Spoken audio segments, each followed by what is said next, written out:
আছে কেন সবুজ চুড়ি পরা হয় সেটাই আপনাদের সাথে শেয়ার করব। হ্যালো ভিউয়ার, সবাই কেমন আছেন? আশা করি সবাই ভালো আছেন। তো নতুন একটা ভিডিও নিয়ে চলে আসলাম। তো শ্রাবণ মাসে সবুজ চুড়ি পরা হয় যারা মহাদেবের আরাধ্য আছেন, যারা মহাদেবের ভক্ত আছেন, তারাই মূলত এই সবুজ চুড়ি পরে থাকে।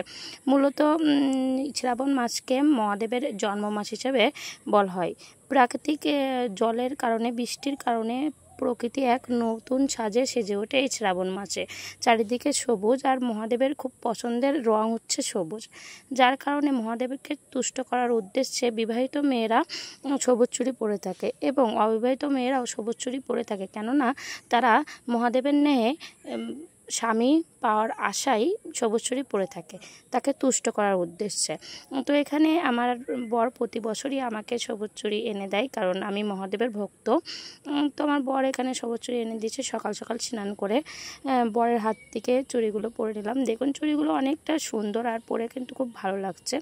আর সবুজ চুড়ি মনকে পবিত্র এবং সতেজ করে রাখে। মহাদেবের যারা ভক্ত আছেন তো সবাই জানেন সবুজ চুড়ি মহাদেবের আরাধ্যের প্রতীক হিসাবে ব্যবহৃত হয়। সবাইকে ধন্যবাদ।